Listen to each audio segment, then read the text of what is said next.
Hello जी, नमस्कार, good morning. कैसे हैं सभी लोग? उम्मीद करता हूँ बहुत अच्छे होंगे, बेहतर होंगे। तो कल की छुट्टी आप लोगों की रही। 3 डेमो हम लोगों ने किया और ये एप्लीकेशन पर फर्स्ट मीटिंग हमारी हो रही है। उम्मीद करता हूँ आप लोग लास्ट तक टिके रहेंगे और जो को अच्छे से पढ़ेंगे, अपने एग्ज़ाम के लिए तैयार होंगे। अभी अभी एक एसएससी जीडी का एग्ज़ाम के रिजल्ट का माहौल है। आप में से काफ़ी लोग उधर भी बिजी रहते हैं, क्योंकि जो बच्चा, देखो, ये हर साल आने वाली वैकेंसी तो नहीं है, यूपी कांस्टेबल वाली। तो इसीलिए बच्चा ऐसा नहीं है कि कंप्लीट डिपेंड यहाँ पर हो, कहीं ना कहीं किसी ना किसी एग्जाम में बिजी होता है। तो अभी थोड़ा सा खुशी का माहौल, थोड़ा सा गम का माहौल चल रहा है जीडी वाले फील्ड में। मुझे भरोसा है कि जब आपका रिजल्ट आएगा, ये मैंने देखा है वैसे, सबसे ज्यादा शोर शराबा, सबसे ज्यादा हल्ला जो होता है वो यूपी कांस्टेबल का जब रिजल्ट आता है ना भाई साहब, क्या ही खुशी का माहौल रहता है। होना भी चाहिए, क्योंकि एक नौकरी मिलना बहुत बड़ी बात होती है एक मिडिल क्लास और लोअर मिडिल क्लास फैमिली के बच्चे के लिए। ये मान के चलो कि उसके सारे इमोशंस, उसकी सारी मेहनत, उसका सारा फ्यूचर, उसके माँ बाप का फ्यूचर, उसके बच्चों का फ्यूचर, सारा उसी एक नौकरी पर टिका होता है। और जिस दिन वो मिलती है, आप लोगों को ये लगता है कि यार सब कुछ मिल गया, है ना। बस ये नहीं होता है कि लोग कहते हैं कि मुझे अपने आप को प्रूव करना है, मुझे तो दिखाना है नौकरी ना। आपको अपने फ्यूचर के लिए नौकरी चाहिए, है ना। यही है ना। अभी कुछ कहेंगे, हजर जी हमें तो ये नौकरी चाहिए कि शादी हो जाएगी, ऐसा ही है ना। वो एक क्षण भर का एक थोड़ा सा होता है, लेकिन लॉन्ग टर्म के लिए अगर देखें तो सबको अपने फ्यूचर के लिए नौकरी चाहिए। चलिए करते हैं शुरू। आज का एक छोटा सा टॉपिक है प्राइम नंबर, अभाज्य संख्या है। दिखने में आपको लग रहा होगा कि यार ये तो बड़ा इसमें है ही क्या पढ़ाने को। प्राइम नंबर, जो संख्या के दो फैक्टर हो प्राइम नंबर होती है? नहीं। देखो, मैंने कहा ना, एग्जामिनर अब अपडेट हो गए हैं, एग्जाम भी अब अपडेट हो गए हैं। तो वही घिसी पुट्टी पुरानी चीजें पूछना बंद हो गई हैं। अब लोग ना आ चुके हैं थोड़ा सा डीप में। मान लो मैं ही अगर एग्जामिनर हूं ना, तो मैं कोशिश करूंगा वो सवाल रखने की जो बच्चा अक्सर छोड़ के जाता है जिस चीज। अब जैसे प्राइम नंबर है, आपने उतने डीप में शायद ये नहीं पढ़ा होगा। आपने पढ़ा होगा कि सबसे छोटी प्राइम संख्या 2 होती है, ये प्राइम नंबर है, ये किसी से कटता नहीं, वो प्राइम नंबर है। नहीं, प्राइम नंबर में सवाल भी बहुत सारे बनते हैं और अक्सर वो आजकल एग्जाम में देखने को मिल रहे हैं। हमें हर तरह की क्वेश्चंस, हर तरह की चीज़ों के लिए तैयार होना है। ये उन्हीं एक अपडेटेड क्वेश्चंस, अपडेटेड टॉपिक में से एक टॉपिक है प्राइम नंबर। कॉन्सेप्ट छोटा सा है, लेकिन सवाल इसमें बहुत सारे बन सकते हैं। कुछ चीजें हैं जो आपको डायरेक्ट याद रखनी है, बताऊंगा मैं आपको अभी। तो ये भी एक क्लासिफिकेशन ऑफ नंबर्स, यानी कि संख्याओं के वर्गीकरण का ही एक पार्ट है बच्चे। संख्याओं के वर्गीकरण में प्राइम नंबर कहाँ पे आता था, अब आप मुझे बता दो और मैं डंडा उठा रहा हूँ। जिसने अगर नहीं बताया ना कि प्राइम नंबर क्लासी संख्याओं के वर्गीकरण में कहाँ था, मैं कह रहा हूँ कूट दूंगा मैं उसे। अब वो कुटेगा 100%। जैसे हमने वो डेसिमल पढ़ा, हमने फ्रैक्शन पढ़ा, मैंने कहा ये रेशनल नंबर यानी कि परिमेय संख्या का पार्ट है। प्राइम नंबर किसका पार्ट था? नेचुरल नंबर का था ना। प्राकृतिक संख्याओं का पार्ट था ना। प्राकृतिक संख्याओं में क्या था? एक था इवन, एक था ऑड और तीसरा था प्राइम, है ना। तो प्राइम नंबर, अब मैं टॉपिक, और बहुत मैं कह रहा हूँ बहुत इंटरेस्टिंग, बहुत मजेदार क्वेश्चन। शुरू में तो आपको वही कुछ आसान क्वेश्चन लगेंगे, लेकिन जैसे जैसे धीरे धीरे क्लास आगे बढ़ेगी ना, आपको लगेगा अरे वाह, ये सवाल भी प्राइम नंबर में है। देखो, तो टॉपिक है हमारा प्राइम नंबर, प्राइम नंबर्स। जैसे अभाज्य संख्याएं, अभाज्य संख्या, अभाज्य संख्या, ठीक है। अभाज्य संख्याएं क्या होती है? देखो, वो नंबर्स जो भाज्य नहीं होती, वो अभाज्य होती हैं। अभाज्य क्या होती हैं? वो संख्याएं जो दो से ज्यादा फैक्टर दे दे, जो संख्याओं के गुणनखंड दो से ज्यादा हो, वो होती हैं हमारी भाज्य संख्याएं। क्या होती हैं? भाज्य, यानी कि जिनके दो से ज्यादा फैक्टर हों। जैसे मैं बता ही देता हूं आपको डिफरेंस। जैसे मैंने कहा भाज्य संख्याओं के बारे में देख लेते हैं। भाज्य संख्याएं को क्या कहते हैं? कंपोजिट नंबर भी बोलते हैं। Composite numbers, composite numbers, composite numbers यानी कि जो संख्याएं more than two factors, more than two factors, दो से ज्यादा गुणनखंड जिसके हों वो संख्याएं हमारी भाज्य होती हैं। फॉर एग्जाम्पल, सबसे छोटी, द स्मॉलेस्ट कंपोजिट नंबर, आप मुझे बताइए सबसे छोटी भाज्य संख्या, स्मॉलेस्ट कंपोजिट नंबर। इंग्लिश वाले बच्चे हालांकि कम ही होंगे। सबसे छोटी भाज्य संख्या बताएगा कोई? अभी मैंने भाज्य की बात ही नहीं करी, अभी केवल मैं आपको भाज्य का थोड़ा सा ज्ञान दे रहा हूं, फिर हम अभाज्य की तरफ चलेंगे। वो आप समझ जाएंगे, अगर आप भाज्य समझ गए तो अभाज्य तो फिर आप समझ जाएंगे ठीक है क्या होती है। जैसे मैंने कहा सबसे छोटी भाज्य संख्या, बताएंगे आप मुझे वो नंबर जिसके दो से ज्यादा फैक्टर। का मतलब होता है कि जैसे मान लो मैंने कहा 6 और मैंने कहा 6 के फैक्टर बताओ, तो आपको वो नंबर बताना है जिनके पहाड़े में 6 आता हो। जैसे एक के पहाड़े में एक तो सबका फैक्टर होता है, एक छिक्के 6, दो तिया 6, तीन दूनी 6 और 6 एकम 6। जिनके पहाड़े में, अब जैसे बच्चे कह रहे हैं दो, सर दो एक भाज्य संख्या है, अब आप मुझे बताओ ऐसी कौन कौन सी संख्या है जिनके पहाड़े में दो आता हो। एक तो वन, भाई खुद वन के पहाड़े में दो आता है, एक दूनी दो, फिर एक दो एकम दो, इसके तो दो ही फैक्टर हुए, इसके तो दो ही गुणनखंड हुए, तो फिर दो भाज्य संख्या कैसे हो गई? दो कंपोजिट नंबर हुआ ही नहीं। अब जो दो जवाब दे रहे बच्चे, थोड़ा सा टेक्निकल इशू आया जिसकी वजह से आपको थोड़ी सी दिक्कत देखनी पड़ी। चलिए करते हैं शुरू फिर से। सभी लोग, कुछ लोग परेशान, हाँ ठीक है, एक बार मुझे थम्स अप करके बताइए क्या मैं दिख पा रहा हूं सभी को। एक बार सभी बच्चे मुझे थम्स अप करके बताएंगे। ठीक है, ज्यादा आगे नहीं गए थे हम लोग, बस हमने शुरू ही किया था जस्ट, और भाज्य संख्या पे आके, हाँ एक बार मुझे थम्स अप करके बताएंगे सभी बच्चे अगर मैं दिख पा रहा हूं सभी को। हो गया ना? ऑल क्लियर है? करें शुरू? मैंने क्या बोला आपसे? हाँ चलिए शुरू करते हैं बच्चे। मैंने बोला भाज्य संख्याएं यानी कि जिनके दो से ज्यादा फैक्टर हों वो होती हैं हमारी भाज्य संख्याएं यानी कि कंपोजिट नंबर।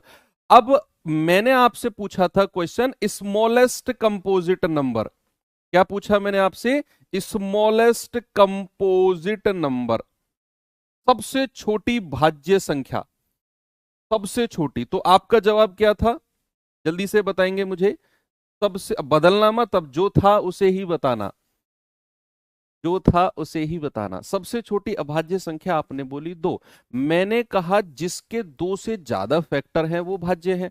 अब फैक्टर यानी कि जैसे 6, तो 6 जिसके पहाड़े में आता हो, तो दो आपने बोला। अब दो किसके पहाड़े में आता है? एक तो वन, एक दूनी दो, और एक खुद दो एकम दो, भैया इसके तो दो ही फैक्टर रहे। तो फिर मैंने कहा ये तो दो से ज्यादा फैक्टर बने ही नहीं, तो ये भाज्य संख्या नहीं है। तो हमारी सबसे छोटी भाज्य संख्या क्या हो जाएगी? सबसे छोटी भाज्य संख्या होगी 4। कभी भी आपसे क्वेश्चन पूछे स्मॉलेस्ट कंपोजिट नंबर इज 4, क्योंकि इसी के ही दो से ज्यादा फैक्टर हैं। आप काउंट कर सकते हो, देखो एक चौके 4, दो दूनी 4, 3 से तो नहीं कटेगा, और 4 एकम 4, 3 फैक्टर हैं इसके। ठीक है, तो अब जिनके केवल दो फैक्टर हैं, जिन संख्याओं के केवल दो फैक्टर हैं वो होती हैं अभाज्य संख्याएं, है ना। तो कंपोजिट यानी कि भाज्य के बारे में आपने देखा। अब हम शुरू करते हैं अपना टॉपिक, दैट इज अभाज्य संख्या क्या होती है। अभाज्य संख्या तो जिसके जिसके दो, केवल दो गुणनखंड हो, केवल दो गुणनखंड, यानी कि only, only two factors, only two factors, या फिर अगर मैं कहूं केवल, केवल दो गुणनखंड, केवल दो गुणनखंड, यानी कि वो संख्या केवल दो संख्या के ही पहाड़े में आती हो, तो अगर मैं आपसे कहूंगा कि सबसे, जैसे फॉर एग्जांपल मैंने कहा 11, मैंने बोला फॉर सपोज 11, अब 11 केवल 2 के पहाड़े में आएगा, या तो 1 के पहाड़े में या फिर खुद 11 के पहाड़े में। सपोज मैंने बोला 19, 19, या तो एक से कटेगा या फिर खुद 19 से कटेगा। क्या कोई और संख्या है जिसके पहाड़े में 19 आता हो? जिसके पहाड़े में 19 आता हो, क्या कोई संख्या है? नहीं है। मैंने कहा 7, आप कहेंगे सर 7 एक के पहाड़े में खुद 7। मैंने कहा 9, आप मुझे बताइए यस और नो में जवाब देना, क्या ये अभाज्य है? क्या ये प्राइम है? बस यस और नो में मुझे जवाब मिलना चाहिए। क्या 9 एक प्राइम नंबर है या नहीं? नहीं। क्यों? क्योंकि इसके फैक्टर ज्यादा है। देखो, एक के पहाड़े में 9 आता है, 3 तिया 9, और खुद 9 एकम 9, तो 3 फैक्टर हो गए, और 3 फैक्टर होते ही ये अभाज्य संख्या नहीं होगी। तो बेसिक कॉन्सेप्ट बच्चा आप अभाज्य संख्या का अब देख चुके हैं। अब जैसे मैंने आपसे बोला कि सबसे छोटी अभाज्य संख्या क्या होगी, सबसे छोटी, अगर मैं आपसे पूछूंगा स्मॉलेस्ट प्राइम नंबर, यानी कि सबसे छोटी अभाज्य संख्या, सबसे छोटी अभाज्य संख्या, आपका जवाब क्या होना चाहिए? 1 नहीं, सबसे छोटी अभाज्य संख्या 2 होती है। 1 क्यों नहीं होगी? क्योंकि 1 का तो केवल एक ही फैक्टर है, खुद 1। भाई एक जो है खुद एक के पहाड़े में आता है, और मैंने कहा अभाज्य संख्या के 2 फैक्टर होने चाहिए, 2 गुणनखंड होने चाहिए, इसीलिए 1 अभाज्य संख्या नहीं है। कोई आपसे पूछे ना कि भैया अभाज्य संख्या 1 क्यों नहीं है, आप कह देना उसका एक ही फैक्टर तो होता है, अभाज्य के तो 2 फैक्टर चाहिए, इसीलिए सबसे छोटी अभाज्य संख्या 2 होती है। और एक बड़ी खूबसूरत बात है इस 2 की, इस 2 की बड़ी खूबसूरत बात है कि केवल केवल सम केवल सम अभाज्य संख्या, केवल सम अभाज्य संख्या यही है। यानी कि इंग्लिश में आप अगर चाहो तो लिख सकते हो the only even prime number, यानी कि अभाज्य संख्याओं की दुनिया में एक ही सम संख्या मिलेगी, वो 2। इसके अलावा कोई भी सम संख्या आपको नहीं मिलेगी जो अभाज्य हो। केवल 2 ही एक ऐसी इवन नंबर है, सम संख्या है जो अभाज्य है और सबसे छोटी। अब मैं अगला क्वेश्चन आपसे पूछता हूं, सबसे छोटी, सबसे छोटी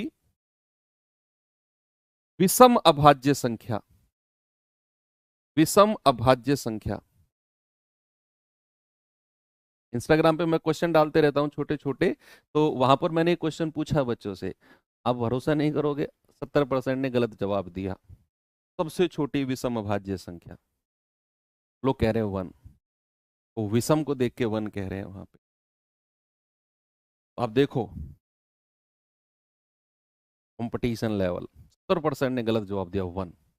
मैंने कहा सबसे छोटी विषम, लेकिन अभाज्य भी होनी चाहिए। तो सबसे छोटी विषम अभाज्य संख्या क्या है?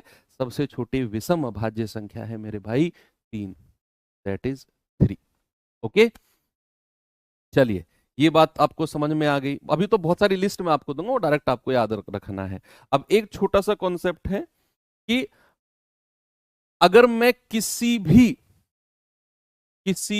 अभाज्य संख्या का स्क्वायर करता हूं, अगर मैं किसी भी अभाज्य संख्या का स्क्वायर करता हूं तो उसके कितने फैक्टर बनते हैं? किसी भी अभाज्य संख्या का अगर मैं स्क्वायर करता हूं, किसी भी अभाज्य संख्या, ये क्वेश्चन डायरेक्ट बना है, संख्या, किसी भी अभाज्य संख्या के वर्ग, कितने फैक्टर होते हैं? किसी भी अभाज्य संख्या का अगर मैं वर्ग करता हूं, स्क्वायर करता हूं, करके देखो। अरे भाई करके देखो, आपके पास रफ कॉपी है, रटना नहीं है। मैं किसी भी अभाज्य संख्या का स्क्वायर करता हूं तो उसके कितने फैक्टर आपको देखने को मिलेंगे? आप कहेंगे सर कोई भी अभाज्य संख्या का फैक्टर करोगे ना, स्क्वायर करोगे तो उसके 3 गुणनखंड होते हैं। आप कहेंगे सर ये क्या गड़बड़ कर दिया आपने, अभी तो कह रहे हो अभाज्य संख्या के दो ही गुणनखंड होते हैं। भाई मैंने यहां वर्ड यूज किया वर्ग, स्क्वायर। अभाज्य संख्या फॉर एग्जाम्पल अगर आपने बोला 3, 3 का स्क्वायर अगर आप करते हो तो ये आएगा 9। तो 9 के कितने फैक्टर हो गए, 1 और एक 3, और जो स्क्वायर होके संख्या मिली है वो तो कितने फैक्टर हो गए, 9। कोई भी ले लो आप, ले लो मान लो क्या ले लो आप, 13। 13 का स्क्वायर कितना होता है, 169। तो इसके भी 3 फैक्टर होंगे, या तो 1 या 13 या फिर खुद 169। केवल 3 फैक्टर होंगे। ये क्वेश्चन बना है किसी भी अभाज्य संख्या के कितने गुणनखंड हो सकते हैं, तो आप कहोगे केवल और केवल 3 फैक्टर होंगे। ये छोटा सा कॉन्सेप्ट आ गया। अब क्या है, मैं आपको कुछ मतलब कुछ आपको मैं दूंगा याद करने के लिए। याद करने के लिए यानी कि आपको सबसे छोटी अभाज्य संख्या हो गई पता। अब मैं आपसे कहूंगा 2 अंकों की सबसे छोटी, मैं बात पूछने लगूं 2 अंकों की सबसे बड़ी, मैं कहने लगूं 3 अंकों की सबसे छोटी, 3 अंकों की सबसे बड़ी, 4 अंकों की सबसे छोटी, 4 अंकों की सबसे बड़ी। 1 से 50 के बीच में कितनी अभाज्य संख्याएं, मैं कहने लगूं 1 से 100 के बीच में कितनी अभाज्य संख्याएं। तो अगर ऐसा क्वेश्चन बने तो आप कॉपी पेन लेके रफ पे करने नहीं बैठोगे, आपको ये इंस्टेंट याद रहना चाहिए। अगर मैंने कहा 2 अंकों की सबसे बड़ी अभाज्य संख्या, तुरंत कहना चाहिए 97। मैंने कहा 3 अंकों की सबसे छोटी प्राइम नंबर अभाज्य संख्या, तुरंत कितना, 101। इस तरीके से, है ना। तो ये कुछ चीजें हैं। अब ये मैथ्स में कौन याद करता है जी, भैया कुछ चीजें याद करनी पड़ेंगी आपको। ओके, तो ये मैं आपको दिखाता हूं, जैसे एक टेबल, जैसे मैंने यहां पे बोला कि भैया बिटवीन 1 से 50 के बीच में कितनी अभाज्य संख्या है, 15। आप चाहो तो काउंट कर सकते हो। जैसे आपने बोला कि सर 1 से 50 के बीच में हमें देखना है, तो 2 से शुरू करो, 2 3 5 7 11 13, फिर उसके बाद में 17, फिर 19, फिर 23, फिर 29, 23 के बाद 29 ही है ना, फिर 31, फिर 37, 37 के बाद में 41, फिर 47। कितनी हो गई, 1 2 3 4 5 6 7 8 9 10 11 12 13 14, कौन सी बच गई, 13 17 19 23 29 31 37 43, 43 बच गई ना, 43, 41 43 और 47, ये हो गई 43 बच गई, होगी ना 15 पूरी। तो इस तरीके से अब आपके एग्जाम में मान लो क्वेश्चन आ गया, नहीं 27 के 27 अभाज्य नहीं है बच्चे। 27 तो 1 के पहाड़े में भी आता है, 3 के में भी आता है, 9 के में भी आता है, खुद 27 के में भी आता है। तो ये सारी की सारी अभाज्य संख्या आपके एग्जाम में क्वेश्चन आ जाए तो वहां ऐसे काउंट करने नहीं बैठोगे, आपको इंस्टेंट दिमाग में होना चाहिए। आपके दिमाग में इंस्टेंट होना चाहिए कि यार 1 से 50 यानी कि 15, 1 से 100 यानी कि 25। अब 15 दूनी 30 मत कर देना। 1 से 200 यानी कि 46, 1 से 500 कितनी, 95। तो 95 अभाज्य संख्या कहां तक आप निकालने बैठोगे, 1 से 500 के बीच में। अब आने को तो आ जाएगा क्वेश्चन, 1 से 1000 के बीच में 168 अभाज्य संख्याएं होती। इस तरीके के आपको ये 1 से 1000 तक आपको ये 4 5 डिजिट आपको पता होनी चाहिए। 5 भी नहीं तो मैं ये कहूंगा कि ये दो तो एटलीस्ट आपको पता होने चाहिए। ये दो तो एटलीस्ट आपको पता होने चाहिए कि 1 से 50 और 1 से 100। ओके, 33 33 क्यों होगा, 11 से नहीं कटता है क्या, 11 तिया 33। ओके बच्चे, और किसी को कोई समस्या है यहां पर, 39 भी नहीं होगा, 13 तिया 39, 13 से कटता है। जो संख्या किसी से कट गई वो अभाज्य नहीं है, फिर वो प्राइम नहीं है। 25 नहीं होगा, 5 से कटता है, 5 पूरे 25। आप बेसिक कॉन्सेप्ट तो समझो अभाज्य संख्या का। अगर आप किसी संख्या को अभाज्य कह रहे हो तो वो किसी से कटेगी नहीं। आप अगर किसी चीज को टाइप करके मुझसे पूछ रहे हो ना कि ये अभाज्य क्यों नहीं है, टाइप करने से पहले अपने दिमाग में सोचो क्या जो मैं लिख रहा हूं वो किसी से कट रही है क्या। आप 21 कह रहे हो, 7 या 21, 7 से कट गया, समझ में आ गई ना बात। टाइप करने से पहले सोचो कि मैं जो सर से पूछ रहा हूं क्या वो किसी से कट तो नहीं रही है, तभी मैं सर से पूछूंगा। आ गया समझ में आपको, वेरी गुड। चलिए आगे बढ़ते हैं। अब मैं आपको कुछ दिखाता हूं ये जो चीज है ये आपको एक ब्लैंक पेज पर लिखनी, हालांकि मैं आपको ये हैंड रिटन नोट्स में भी दूंगा, ये बोर्ड पीडीएफ भी मिलेगी, लेकिन मैं पर्सनली आपको ये गाइड करता रहूंगा कि क्या आपको अलग से करना है।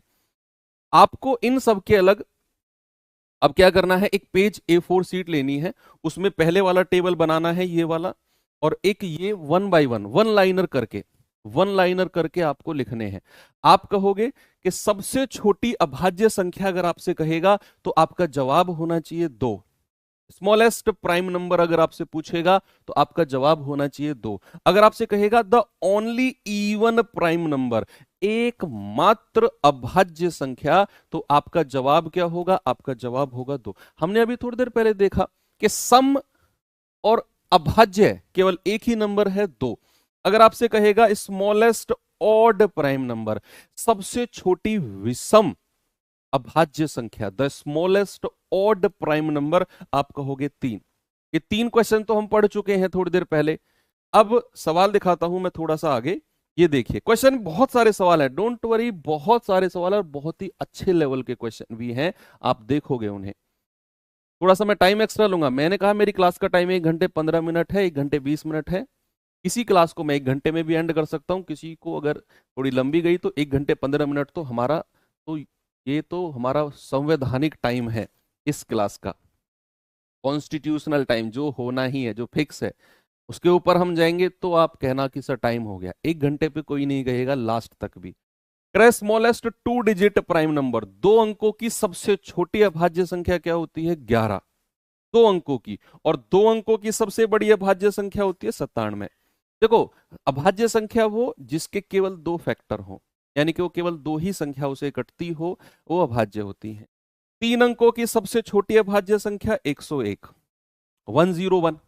ओके, ये वो चीजें हैं जो आपको पता होनी चाहिए, जो आपको पता होनी चाहिए। अब जैसे ये इस तरीके से पता होनी चाहिए, जैसे आपसे कोई मैं पूछने लगूं कि 3 सत्ते कितना होता है, आप कहोगे 3 सत्ते 21 होता है जी, मैं कहूंगा ना, ऐसे मत बताओ, ऐसे बताओ, 3 × 7। अब लिखो 3 सत्ते 21 होता है जी, लिख के बताओ मुझे, कैलकुलेट करके बताओ रफ कॉपी में। आप कहोगे सर कैसी बात करो, ये तो याद है। तो वही चीज, ये तो याद है, वही चीज है कि ये भी आपको पता होने चाहिए, पहाड़े टेबल्स की तरह, कि भैया 3 अंकों की सबसे छोटी 101। अब मुझे बताओ 3 अंकों की सबसे बड़ी, आइडिया लगाओ, मैं अभी अगली स्लाइड पे आने वाला हूं मैं। आइडिया लगाओ, 3 अंकों की सबसे बड़ी,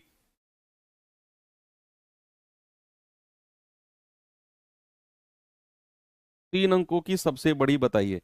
आप कहेंगे 3 अंकों की सबसे बड़ी है सर 997। 3 अंकों की सबसे बड़ी क्या है, 997, वेरी गुड। अगर मैं कहूंगा 4 अंकों की सबसे छोटी, आप कहना है 1009। 4 अंकों की सबसे छोटी होती है 1009, और 4 अंकों की सबसे बड़ी होती है 9973। ये क्वेश्चन बना भी है, 4 अंकों की सबसे बड़ी अभाज्य संख्या, 4 ऑप्शन आपको दे दिए और उनमें से आपसे पूछा गया था। वहां अगर आप किसी बच्चे को डायरेक्ट पता था कि 4 अंकों की सबसे बड़ी संख्या अभाज्य 9973 होती है, उसने तुरंत लगा दिया। इसको नहीं पता, वो काट के देखने लग गया, जो कट गई वो अभाज्य नहीं, इस तरीके से। ओके, चलिए आगे बढ़ते हैं, ये और देख लीजिए, और फिर हम चलते हैं अपने सवालों। बहुत आसान सवाल से शुरू करूंगा और बहुत अच्छे लेवल तक जाएंगे। हम कांस्टेबल भी कवर करेंगे, एएसआई वैएसआई लेवल सारे कवर करेंगे। तो जो भी बच्चा जिस भी एग्जाम की तैयारी कर रहा है, प्लीज तसल्ली से और भरोसा करके बैठना। ये हाथ पैर मत उछालना कि ये नहीं हो रहा है, वो नहीं हो रहा है। अगर आपको मेरे ऊपर भरोसा है, जिस दिन आपका ये चैप्टर खत्म होता है कोई भी, उस दिन आप अपने लेवल का कोई भी क्वेश्चन कर लेना, वो 100% हो जाएगा। लेकिन मेरी आदत है, मैं शुरुआत बहुत जीरो लेवल से करता हूँ, क्वेश्चन भी बहुत जीरो लेवल का कराऊंगा, आपको कॉन्सेप्ट भी बहुत जीरो से शुरू कराता हूँ, और फिर अच्छे लेवल तक हम लोग जाते हैं। मेरा मीडियम टू हाई जाने वाली आदत नहीं है, basic to high, low to high जाने की आदत है। अंकित सर भी ऐसा ही बोलते हैं, बहुत जीरो से पढ़ाता है तो थोड़ा सा किया कर, मैंने कहा नहीं होता है ना भाई। स्मॉलेस्ट 5 डिजिट प्राइम नंबर 10007, क्या होता है, 10007, सबसे छोटी 5 अंकों की अभाज्य। हालांकि ये पूछा नहीं गया है अभी तक, लेकिन ये पता होना चाहिए आपको। कह रहा है कि 5 अंकों की सबसे बड़ी होती है 99991, 99991। चलें आगे। चलिए, अब कह रहा है किसी अभाज्य संख्या के वर्ग के केवल 3 गुणनखंड होते हैं। तो मैंने बताया आपको थोड़ी देर पहले, मैंने बताया आपको कि किसी भी प्राइम नंबर का आप स्क्वायर करते हो तो उसके कितने फैक्टर्स होते हैं, उसके केवल 3 फैक्टर होते हैं। थोड़ी देर पहले बताया भी था, बस यही कॉन्सेप्ट है। अब आगे मैं थोड़ा सा आपको क्वेश्चंस करा देता हूं। को प्राइम भी मुझे आपको बताना है। पहले कुछ क्वेश्चन कर लेते हैं, छोटे छोटे, बहुत आसान आसान से सवाल कर लेते हैं। फिर मैं आपको को प्राइम, सह अभाज्य के बारे में हम लोग बात करेंगे और फिर हम आगे बढ़ेंगे। लैंग्वेज के अच्छे अच्छे सवाल भी हैं।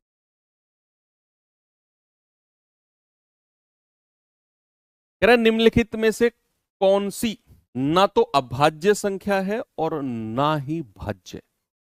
Which of the following is neither prime, neither prime nor composite. भाई सबसे छोटी भाज्य संख्या क्या होती है? 4, 4 से शुरू होती है। सबसे छोटी अभाज्य होती है 2। ये किसके कैटेगरी में आया? किसी की में भी। यही आपका जवाब है।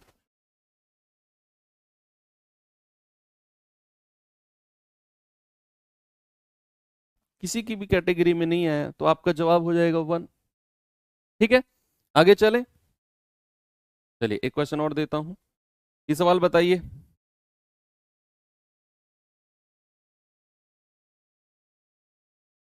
कह रहा है निम्न में से कौन सी संख्या अभाज्य नहीं है? देखो, जो संख्या किसी से कट गई वो अभाज्य नहीं हो सकती है। जो संख्या किसी से कट गई वो अभाज्य। 13 क्या किसी से कटती है? नहीं, ये अभाज्य है।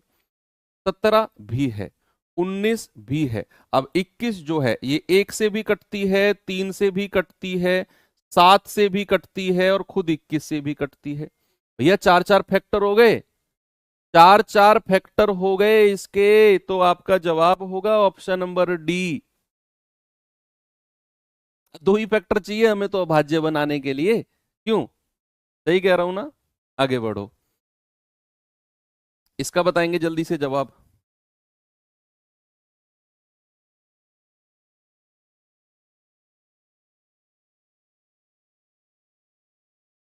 कह रहा है 1 से 100 के बीच में सबसे छोटी और सबसे बड़ी अभाज्य संख्याओं का डिफरेंस।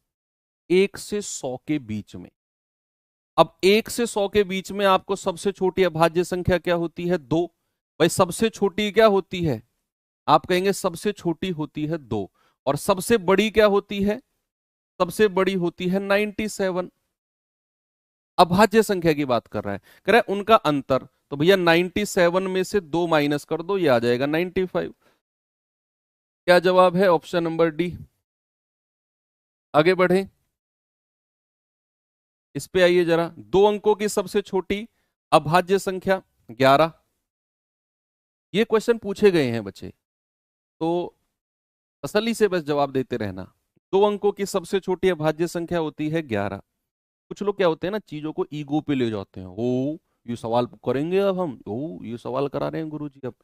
तो वो उनकी ईगो को भी थोड़ा सा शांत करना है मेरी जिम्मेदारी बन जाती है कई बार। उनको तसल्ली नहीं होती है।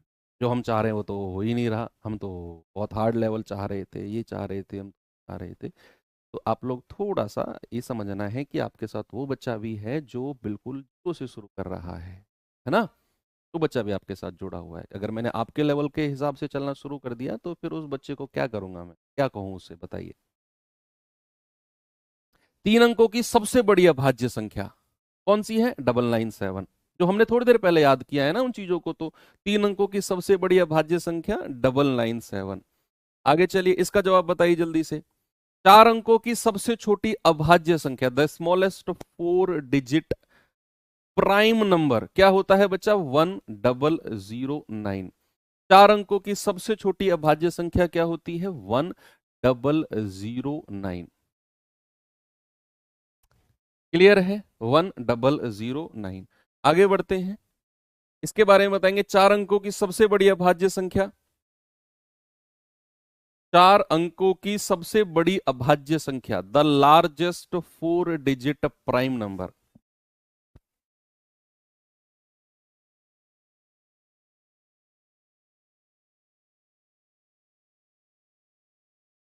The largest 4 digit prime number, क्या जवाब है? आप कहेंगे sir 9973। Largest 4 digit prime number 9973, इसको बताएंगे जरा। Largest 4 digit prime number. फिर अच्छे सवालों पे आते हैं।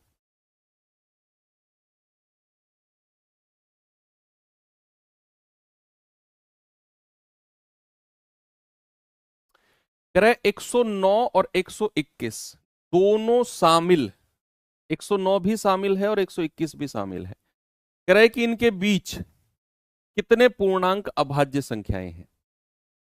इनके बीच कितने पूर्णांक, 109 और 121 के दोनों शामिल हैं। यानी कि आपको 109 और 121 के बीच में 110 से शुरू नहीं करना है, आपको शुरू 109 से ही करना है, 109 से ही शुरू करना है। और इनके बीच कितने अभाज्य संख्या। अब 109 एक अभाज्य संख्या है, किसी से भी नहीं कटता है। 2 से कट के देख लो, नहीं कटेगा। 3 से भी नहीं कटेगा, 4 से तो कटेगा ही नहीं, 2 अंक नहीं कट रहे हैं। तो 109 110 नहीं है, क्योंकि 110 हमारा भैया कटता है। ये 5 से भी कटेगा, 2 से भी कटेगा। वो डिविजिबिलिटी रूल में पढ़ाऊंगा आपको, अगला टॉपिक वही है, डिविजिबिलिटी रूल। 111 भी नहीं है, 111 भी 3 से कटता है 37 बार। 112 भी नहीं है, 113 है, बिल्कुल है। 114 भी नहीं है, 2 से कट जाएगा। 115 भी नहीं है, 5 से कट जाएगा। 116 भी नहीं है, ये 2 से कट जाएगा। 117 भी नहीं है, 3 से कट जाएगा। 118 भी नहीं है, 2 से कट जाएगा। और 119 भी नहीं है, 7 से कट जाएगा। 17 सत्ते 119। तो केवल आपको 2 ही संख्या ऐसी मिली है जो हमारी प्राइम है, अभाज्य है, 109 और 113। 117 नहीं है बच्चा, 117 39 तिया 3 से कट रहा है, 117 होता है, 13 निम्मा 117 होता है ना। तो केवल 2 ही आपकी अभाज्य संख्या मिलेंगी। चलो इसके बारे में बताइए, इसके बारे में जल्दी से मुझे बताएंगे, फिर हम आगे बढ़ते हैं। 301 और 320 के बीच अभाज्य संख्याओं की संख्या कितनी होगी। 301 और 320, 301 और 320 के बीच, उसने दोनों को शामिल करने को नहीं बोला है, उसने दोनों को शामिल करने को नहीं बोला है, उसने बोला है बीच में। यानी कि आपकी शुरुआत 302 से होगी। आपकी शुरुआत कहां से होगी। 121 कैसे होगा अभाज्य यार। 121 अभाज्य संख्या है क्या। 11 गुणा 11 क्या होता है, 121 नहीं होता है। 11 का स्क्वायर, 11 से नहीं कटता 121। ओ सर, अब ऐसे करते रहो। कह रहे 301 और 320 के बीच, बताइए। ये आपको खुद करना है, ये आपको मुझे खुद सोच के समझ के बताना है, ठीक है। मैं और थोड़ा आगे चलता हूं मैं, इसको करिए जरा। ये बस ये कुछ छोटे छोटे वन लाइनर क्वेश्चन थे, इनको करने के बाद अब हम अच्छे सवालों पे आएंगे। कह रहा 30 और 50 के बीच सभी अभाज्य संख्याओं का योग। 30 और 50 के बीच, फेयर कॉपी में नोट्स नहीं बनाने हैं भाई। फेयर कॉपी में नोट्स अगर आप बना रहे हो फिर चीजें गड़बड़ है। उतना टाइम नहीं है कि मैं क्वेश्चन को लिखो पहले आप फिर रफ कॉपी पेन लेके बैठ। मैंने कहा 30 और 50 के बीच, तो 30 से अगली संख्या 31 एक प्राइम है क्या। हाँ जी सर, किसी के पहाड़े में नहीं आती। 32 भी कटता है 2 से, 33 भी कटता है 3 से, 34 भी कटता है, 35 भी कटता है, 36 37 नहीं कटता, 39 भी कटता है 3 से, 41 हो गया, और 43 और 47। ये है हमारी 30 और 50 के बीच। तो कितनी संख्याएं हो गई। अब कह रहा है 5, अब कह रहा है इनका इस योग बताना है। योग कर दो। 3 7 और 1 8 और 1 9 और 3 12, 12 और 7 19, 3 3 6 और 4 10, 4 14, 4 18 और 1 19। योग कितना हो गया बच्चा, सम कितना हो गया। योग हो गया इनका 199। Okay, very good. चलिए अब मैं आपको थोड़ा सा लेवल कराता हूं सवाल का। ये सवाल देखना जरा। ये सवाल बताइए मुझे क्या होगा।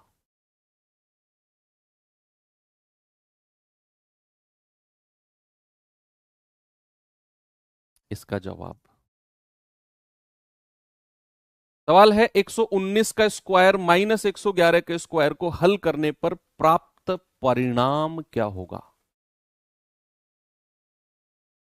119 का स्क्वायर माइनस 111 का स्क्वायर।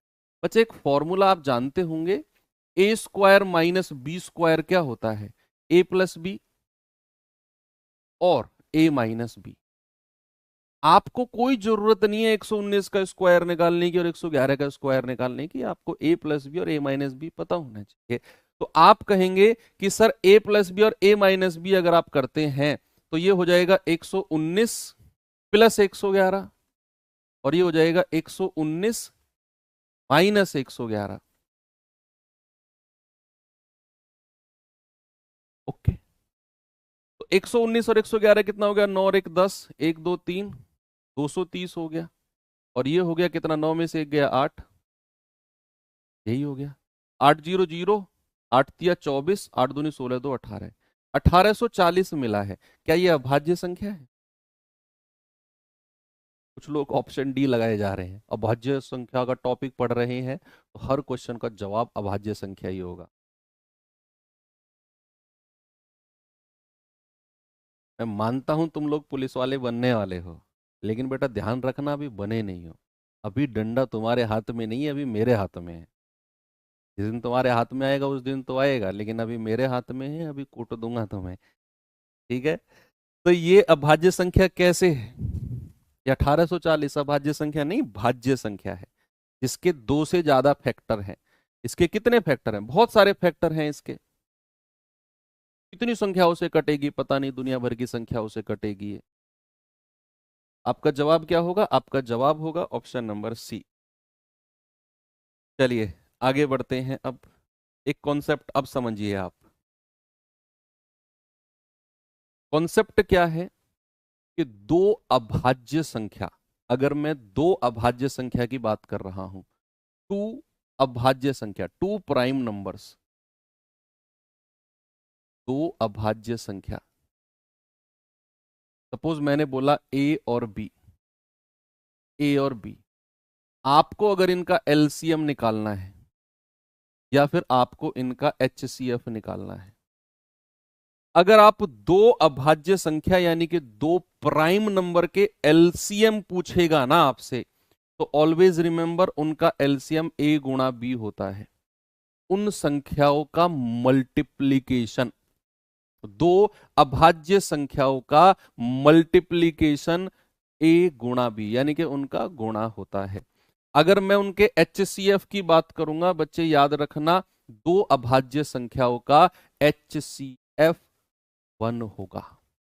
दो अभाज्य संख्याओं का एचसीएफ तो 1 होगा और दो अभाज्य संख्याओं का एलसीएम उनका मल्टीप्लीकेशन होगा। एक छोटू सा कॉन्सेप्ट है ये, बस।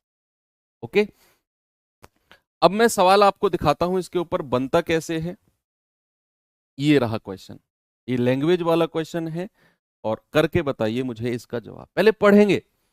पहले पढ़ेंगे और सोचेंगे कि कैसे होगा सवाल, होगा कि नहीं होगा। अगर आपका दिमाग ब्लैंक हो गया, पता नहीं कैसे होगा, तो तसल्ली से बैठ जाना और आपके दिमाग ने थोड़ा सा भी काम किया ना तो शुरू हो जाना बस सॉल्व करने। कह रहा तीन अभाज्य संख्याओं को अवरोही क्रम में व्यवस्थित किया गया। अवरोही यानी कि घटते हुए क्रम में, घटते हुए क्रम में व्यवस्थित किया गया। यदि पहली दो संख्याओं का गुणनफल 323 है और अंतिम दो संख्याओं का गुणनफल 221 है, तो सबसे बड़ी अभाज्य संख्या कौन सी होगी? अभी अभी मैंने आपको बताया कि दो अभाज्य संख्याओं का एलसीएम क्या होता है? उनका मल्टीप्लीकेशन यानी कि गुणनफल। तो उसने बोला है तीन अभाज्य संख्याएं, सपोज ए बी और सी, ये तीन अभाज्य संख्या मैंने लिख दी। उसने कहा अवरोही क्रम। अवरोही क्रम होता है घटता हुआ, यानी कि सबसे बड़ी, फिर उससे छोटी, फिर उससे छोटी। तो मैं मान के चलूंगा ये अवरोही क्रम है, यानी कि ये सबसे बड़ी होगी, ये फिर दूसरे नंबर की और ये तीसरे नंबर की। अवरोही क्रम में मैंने ए बी सी मान ली वो संख्या।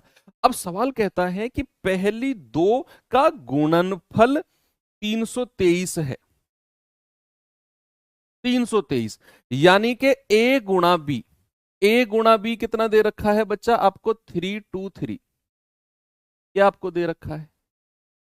और उसने बोला है कि अंतिम दो का गुणनफल 221 है, यानी कि आपको अंतिम दो यानी कि बी गुणा सी कितना है बच्चा 221। अब आपको इन संख्याओं को दो संख्याओं में तोड़ना है, दो संख्याओं में। 323 को दो ऐसी संख्या में तोड़ना है जो दोनों की दोनों प्राइम हो, 221 को दो ऐसी संख्या में तोड़ना है जो दोनों की दोनों अभाज्य हो। अब सर कैसे तोड़े, कुछ समझ में ही नहीं आ रहा है कि सर दो संख्याओं का गुणनफल आपने बोल दिया 323 है और वो दोनों की दोनों क्या होनी चाहिए, अभाज्य होनी चाहिए, कैसे तोड़े सर? भैया ऑप्शन आपकी हेल्प करेगा। हिट एंड ट्रायल अगर दिमाग में नहीं लगा पा रहे हो तो आपकी हेल्प करने कौन आएगा, आपकी हेल्प करने आएगा बच्चा ऑप्शन। और ऑप्शन कैसे हेल्प करेगा, ऑप्शन हेल्प करेगा कि आप 17 से भाग दे के देखो इस 323 को, इस 323 को 17 से भाग देकर देखो। तो आप अगर ये 17 से कट गया तो बात बन जाएगी। अगर आप इसे 17 से भाग दोगे तो 17 गुणा क्या होगा, 17 एकम 17, 17 निम्मा 153, यानी कि 17 गुणा 19, 17 गुणा 19। अब हमें अभी तक ये नहीं पता कि ए की वैल्यू 17 है या ए की वैल्यू 19 है या फिर बी की वैल्यू 17 है या बी की वैल्यू 19 है, लेकिन हमें यह जरूर पता है कि हमने ए बी सी को अवरोही क्रम में व्यवस्थित किया है, अवरोही क्रम में। तो उसमें ए सबसे बड़ा है, बी उससे छोटा है, तो इसका मतलब है ये वैल्यू ए की हो जाएगी और ये वैल्यू बी की हो जाएगी। ये बात तो श्योर है कि नहीं, आप मुझे बताइए, है कि नहीं श्योर ये बात? आप कहेंगे हाँ जी। अब मैं b को 17 यहां पर लिखूंगा क्योंकि b गुणा c है हमारा, तो ये b 17 यहां पर फिक्स हो जाएगा। अब 17 से काटिए जरा इसको, 17 एकम 17, 17 तिया 51। अब हमने इनको अवरोही क्रम में व्यवस्थित किया है, ये सबसे बड़ी इसीलिए 19 को a माना, b दूसरे नंबर की है 17 को b माना, तो ये b हो गया और c क्या बचा, c बचा हमारे पास 13। ऑप्शन से ऐसे हमने हेल्प ली। अब सवाल कहता है सबसे बड़ी अभाज्य संख्या, सबसे बड़ी कौन सी है, सबसे बड़ी 19 है, यानी कि आपका जवाब ऑप्शन बी होगा, 17 नहीं होगा। 17 को 17 से तो हमने काट के देखा इसे, 17 से काट के, ये 17 से काटा 19 आ गया, यानी कि 17 गुणा 19 हमें इतना मिलेगा, तो 19 हो गया ए, 17 हो गया बी। अब 17 बी हो गया तो 17 यहां भी लेना पड़ेगा क्योंकि बी गुणा सी 221 है, तो 17 हो गया बी, 17 से काटेंगे 13 बार, ये हो जाएगा सी। अब कह रहा सबसे बड़ी अभाज्य संख्या, सबसे बड़ी तो आपकी 19 रहेगी। एक और क्वेश्चन देता हूं, दिमाग लगाना उसमें, ऐसे ही दिमाग लगाना है। एक और सवाल देता हूं बच्चे, ये रहा क्वेश्चन, जरा बताएंगे मुझे इसका जवाब, फिर मैं आगे बढ़ता हूं। दिमाग लगाने वाले कई क्वेश्चन हैं मेरे पास, ऐसे ही दिमाग लगाने वाले कई क्वेश्चन, सेम टू सेम लाया हूं मैं क्वेश्चन, डिजिट चेंज करके। मुझे पता है आपको ये सवाल परेशान करेगा, इसीलिए मैंने same to same question digit change करके रखा है कि अगर उसमें कुछ कमी रह गई होगी तो यहां वो क्लियर हो जाएगी। कह रहे चार अभाज्य संख्या है, इस बार चार है, और चारों को हमने आरोही क्रम, आरोही क्रम होता है बच्चा बढ़ता हुआ, सबसे छोटा उससे बड़ा, उससे बड़ा सबसे बड़ा। पिछले क्वेश्चन में अवरोही क्रम में था, सबसे बड़ा उससे छोटा, उससे छोटा, उससे छोटा। पिछले क्वेश्चन में अवरोही क्रम में था, यहां आरोही क्रम में चार अभाज्य संख्या दे रखी है, तो ए बी सी और डी मान लेता हूं मैं। और इस बार वो कह रहा है आरोही, यानी कि ये सबसे बड़ी होगी और ये सबसे छोटी होगी, तभी ये आरोही क्रम बनेगा, तभी ये आरोही क्रम बनेगा। अब सवाल कहता है पहली तीन संख्याओं का गुणनफल 255 है, पहली तीन का, यानी कि ए गुणा बी गुणा सी क्या होना चाहिए बच्चे, 255। अब कह रहा है कि बाद की तीन कौन कौन सी है, बी गुणा सी गुणा डी, ये क्या होना चाहिए 1955। ये हो गया। पिछले क्वेश्चन में तो दो ही संख्याओं का मल्टीप्लीकेशन था, यहां तीन का मल्टीप्लीकेशन है मेरे भाई, घबराने की बिल्कुल भी जरूरत नहीं है। आप ये बताओ 255 क्या 5 से कटता है भाई? यस, 5 से कटेगा। क्यों?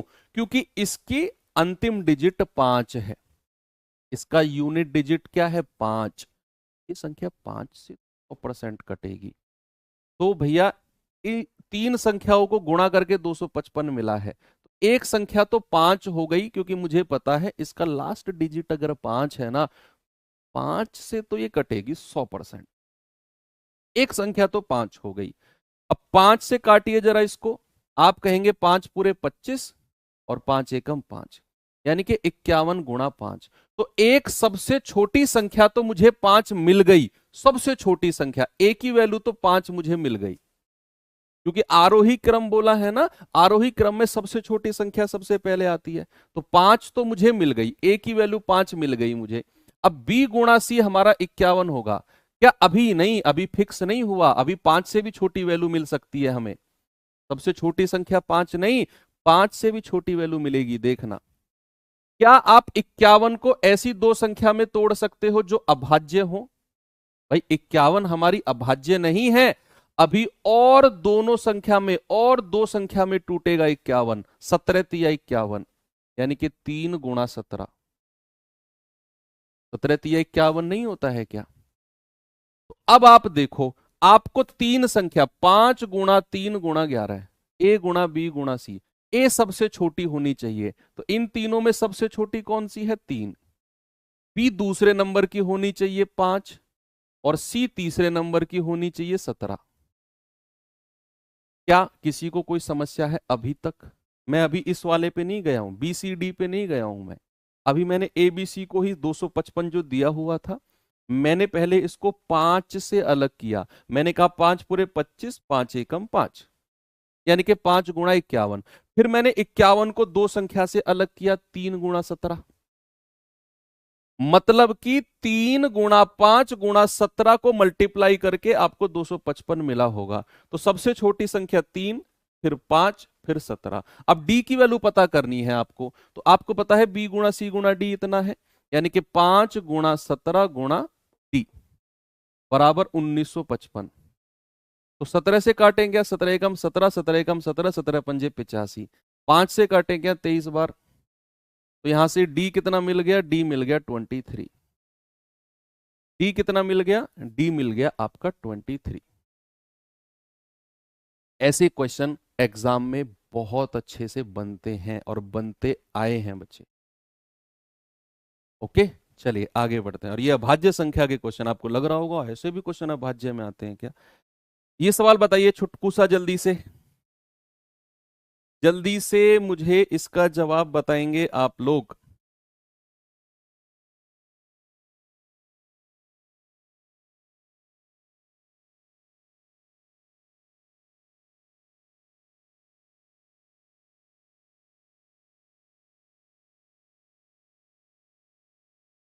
टाइम कहने वालों ऐसे मत कहो, टाइम 11:58 हुए हैं, आपके क्लास का टाइम है 12:15 तक, ये नोट कर लो आज ही। आपकी क्लास का टाइम है 11 AM से 12:15 PM, ये ऑफिशियल टाइम है, संवैधानिक टाइम है ये आपकी क्लास का। ओके, 1 घंटे की आदत पड़ी हुई है तुम्हें क्लास लेने की, मैथ्स पढ़ रहे हो यहाँ, हिंदी रीजनिंग नहीं पढ़ रहे हो। 2 अंकों की एक संख्या 9A एक अभाज्य संख्या है, यानी कि वो संख्या क्या है 9A, और वो एक प्राइम नंबर भी है। तो ए का मान ज्ञात कीजिए। ऑप्शन से उठा के चेक करना है हमें भैया, ऑप्शन से उठा के चेक करना है, या जरूरत भी नहीं है। हमें पता है 90 से 100 के बीच में केवल एक ही संख्या है जो प्राइम है, 90 से 100 के बीच में केवल एक ही संख्या है जो प्राइम है, दैट इज 97।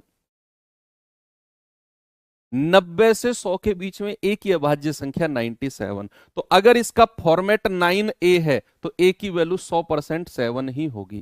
क्या होगी बच्चा? a की वैल्यू 100% 7 ही होगी। आपका जवाब है ऑप्शन। और कोई ऑप्शन नहीं है ना भाई। 90 से और 100 के बीच में एक ही प्राइम है, दैट इज 97। 91 भी नहीं है, 92 भी नहीं है, 93 भी नहीं है, 94, 95, 96 सब कटती हैं। 99 भी कटती है, 98 भी कटती है, तो 97 ही बचा है जो प्राइम है। उसके लिए ए की वैल्यू क्या हो जाएगी? ए की वैल्यू हो जाएगी मेरे भाई 7। चलिए आगे बढ़ते हैं। ये बताइए जल्दी से जवाब।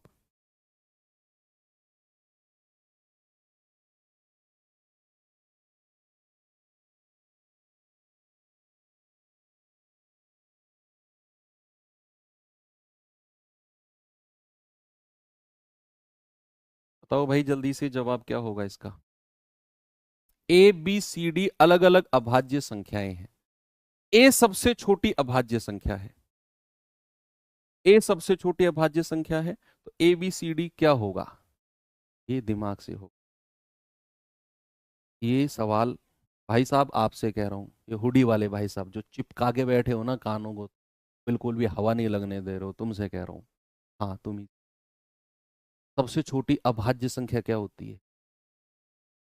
दो होती है ना। दिमाग लगाओ और जवाब बताओ इसका क्या होगा। कह रहा है ए गुणा बी गुणा सी गुणा डी बताना है। ए गुणा बी गुणा सी गुणा डी। और बोला उसने ए सबसे छोटी अभाज्य संख्या। भाई साहब ये हरी जर्सी आपसे। हाँ, ए सबसे छोटी अभाज्य संख्या कौन सी है? ए है 2।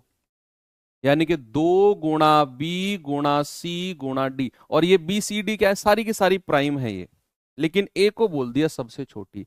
याद रखना, दो अगर किसी भी संख्या में आपने इवन की मल्टीप्लाई कर दी ना, इवन नंबर, यानी कि हिंदी में लिख लो, किसी भी संख्या में आपने सम संख्या की मल्टीप्लाई कर दी, सम संख्या गुणा कोई नंबर, कोई भी नंबर, सम संख्या गुणा कोई भी संख्या बराबर आपको सम संख्या ही मिलेगी। और अगर आपने 2 की गुणा यहां बी सी डी, भाई बी सी डी की कुछ भी वैल्यू हो, अगर आपने उसमें 2 की गुणा एक बार कर दी ना, तो आपको जवाब क्या मिलेगा? आपको जवाब इवन नंबर ही मिलेगा। क्या जवाब मिलेगा आपको? इवन, यानी कि सम संख्या ही मिलेगा।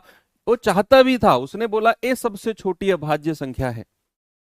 ए सबसे छोटी अभाज्य संख्या तो 2 होती है।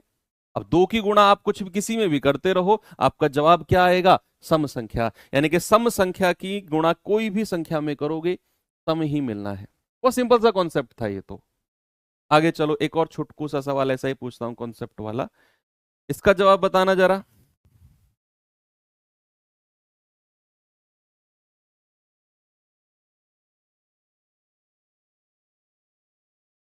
फिर 2 सवाल करवाऊंगा आपसे दिमाग वाले, दिमाग वाले 2 सवाल कराने हैं आज। कह रहा है अगर ए बी दो अलग अलग प्राइम नंबर हैं, अभाज्य संख्याएं हैं, तो ए और बी का सबसे बड़ा कॉमन फैक्टर, कॉमन फैक्टर यानी कि समान गुणनखंड।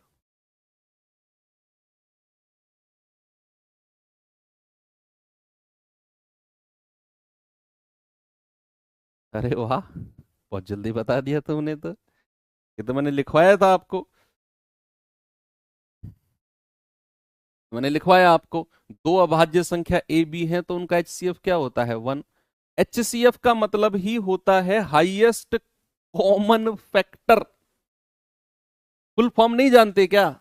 ब्लैक जर्सी आप, इतना अचंभित होने की जरूरत क्या है तुम्हें? Highest common factor. और उसने वही पूछा आपसे, उसने वही तो पूछा आपसे कि भैया सबसे बड़ा यानी कि highest common factor H C F, H C F. और ये पूछ रहा है वो, तो भैया किसी भी दो अभाज्य संख्याओं का एचसीएफ होता है 1। और अगर कहने लग जाए उनका एलसीएम, अगर आपसे इसी क्वेश्चन में पूछता ए बी अलग अलग प्राइम नंबर है, ए और बी का लघुत्तम समापवर्तक बताइए। तो आपका जवाब होता ए गुणा बी। क्या जवाब होता मेरे भाई? आपका जवाब होता ए मल्टीप्लाई बी। यहां तो आपका जवाब 1 है। अब जो दो सवाल मैंने कहा ना दिमाग लगाने वाले, अब उनको देख लीजिए जरा। दो दिमाग लगाने वाले सवाल देख लो।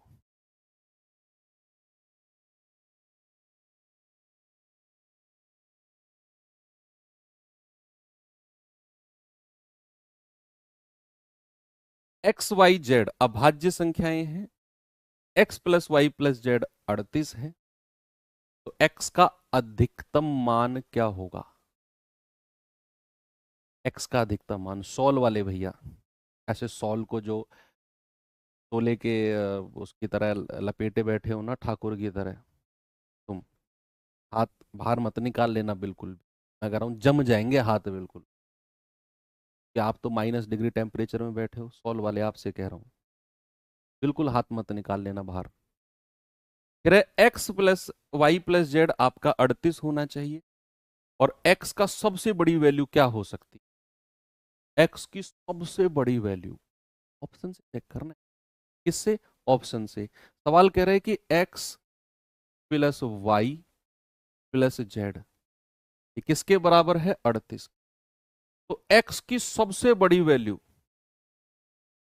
ऑप्शन से चेक करो, सबसे बड़ी वैल्यू क्या रख सकते हैं? 31। बहुत जल्दी आप फुर्ती से कह दोगे 31। अगर आपने एक्स को 31 बोल दिया तो फिर इन दोनों का योग कितना होगा? भाई तीनों का योग 38 है, तो इन दोनों का योग फिर 6 होना पड़ेगा, सॉरी 7। इन दोनों का सम कितना हो जाएगा? 7। क्या ऐसी कोई दो अभाज्य संख्या, ऐसी दो प्राइम नंबर पॉसिबल है क्या जिनका योग 7 हो सके? क्या ऐसी कोई दो अभाज्य संख्या पॉसिबल है क्या जिनका योग, भाई एक्स की सबसे बड़ी वैल्यू पूछी है, मुझे ऑप्शन में सबसे बड़ा 31 ही दिया हुआ था, मैंने मान लिया सबसे बड़ा 31 रख लो। ऑप्शन के हिसाब से चलूंगा ना, सबसे बड़ी 31 मुझे दी हुई है, मैंने एक्स को 31 मान लिया। तो कंडीशन सेटिस्फाई रखनी है मुझे। मुझे अगर एक्स 31 रखना है तो मुझे यह भी देखना है कि वाई प्लस जेड 7 होगा, तभी इन दोनों को जोड़ के 38 आएगा। क्या ऐसी कोई दो अभाज्य संख्या है क्या जिनको जुड़कर 7 बने? आप कह रहे हो हाँ सर बिल्कुल है। दो और कितना? 5। 5 भी और 2 भी दोनों अभाज्य हैं। तो फिर आपका जवाब 31 सही हो जाएगा। अगर मान लो y plus Z, suppose y plus Z 6 होता, y प्लस जेड सपोज 6 होता, तो क्या फिर हम ऑप्शन, इसका जवाब तो चलो 31 आ गया। अब मैं क्वेश्चन चेंज कर रहा हूं, देखो मेरे अभी दिमाग में एक नया सवाल बना है। अब मैं आपको एक क्वेश्चन दे रहा हूं कि मान लो ये 37 होता सपोज, फिर आप अगर इसको 31 मानते और y प्लस जेड को कितना बनना होता? 6। y प्लस जेड को 6 बनना होता, क्योंकि भैया 31 और 6 37 तभी बनता। अब आप मुझे बताओ क्या ऐसी कोई दो वैल्यू पॉसिबल है? क्या अब भी आपका जवाब 31 होगा? यस और नो में जवाब दे दो बस।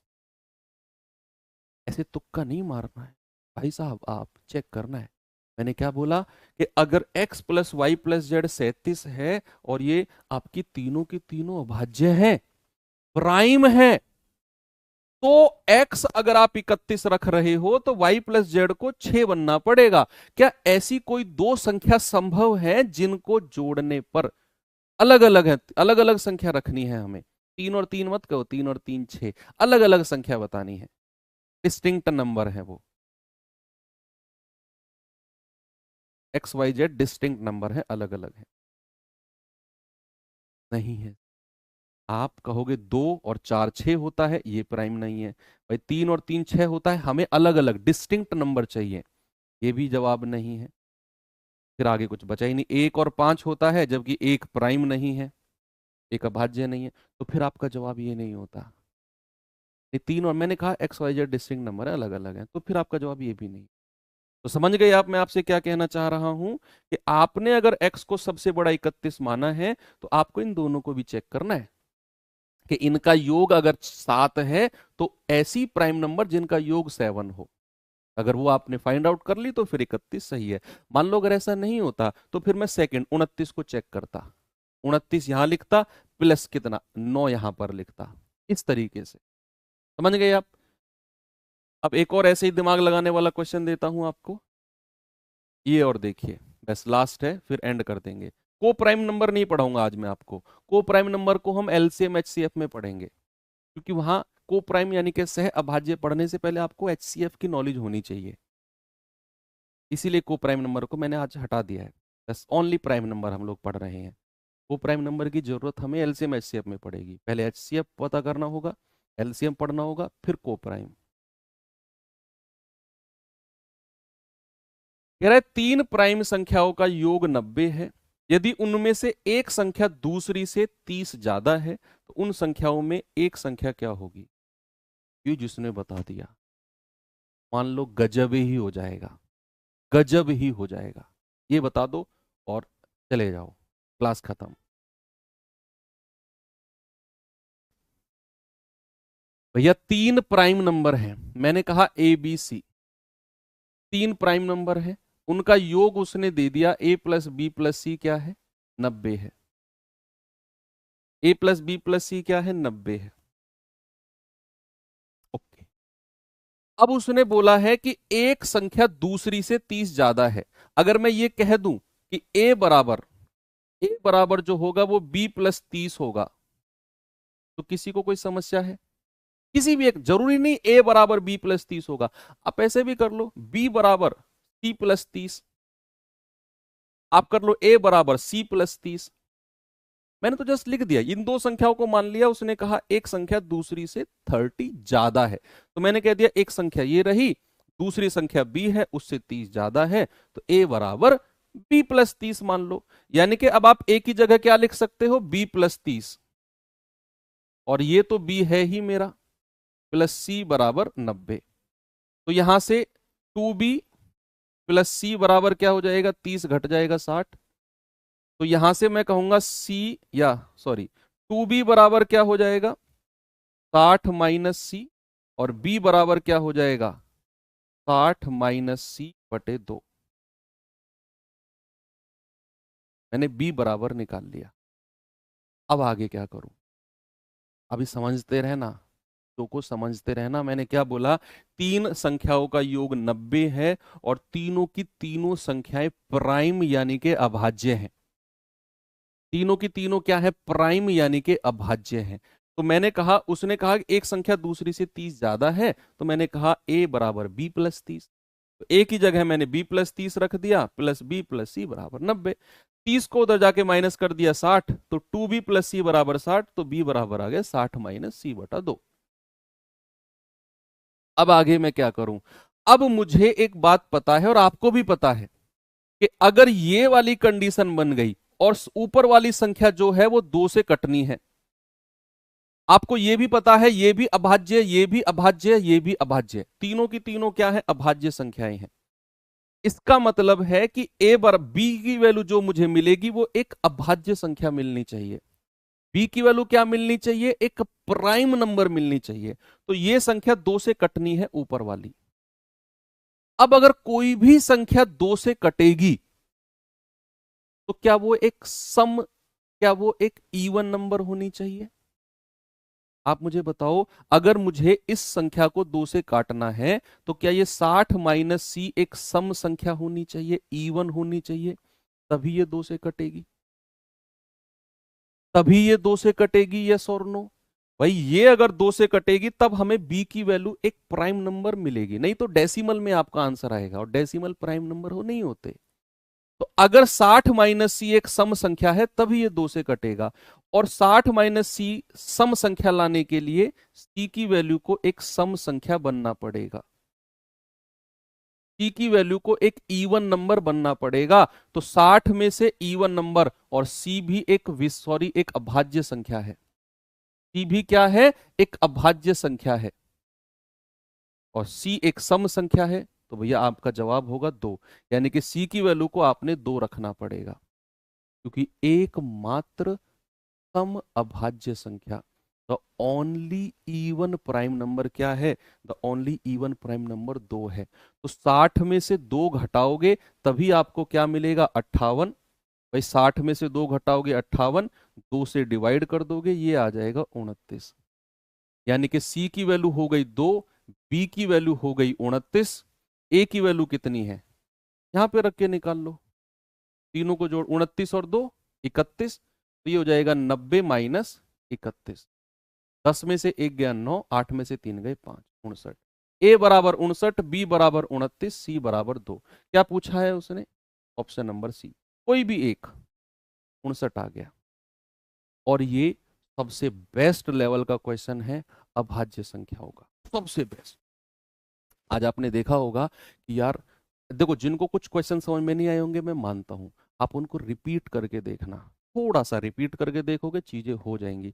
मैंने बिल्कुल बेसिक से शुरू किया था आज, प्राइम नंबर बिल्कुल जीरो लेवल का कॉन्सेप्ट, और पहला क्वेश्चन भी बिल्कुल जीरो लेवल का था, सबसे छोटी अभाज्य संख्या 2 अंकों की, 1 अंकों की।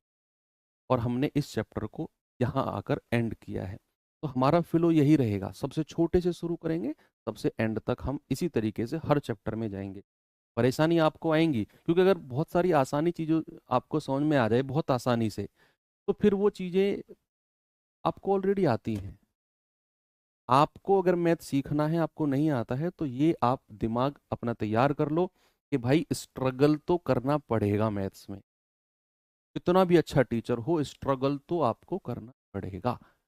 कोई भी दवाई आपको डॉक्टर इंजेक्शन लगाता है आपको ठीक करने के लिए, वो लगने से पहले इंजेक्शन दर्द होता है कि नहीं होता है? दर्द को ठीक करने के लिए भी दर्द होता है, आप ये मानो। इंजेक्शन लगने से दर्द होता है क्योंकि वो इंजेक्शन आपको ठीक करेगा आपके दर्द से। तो वही मान के चलो कि मैथ्स को, अगर मैथ्स में परेशानी है, उस परेशानी से उभरना है, तो सीखने में भी थोड़ी सी परेशानी आपको आएगी। बाकी मुलाकात होगी, धीरे धीरे हम चीज़ों को लेकर चलेंगे, उसमें टेंशन नहीं है। कल, thank you, have a good day, जय हिंद।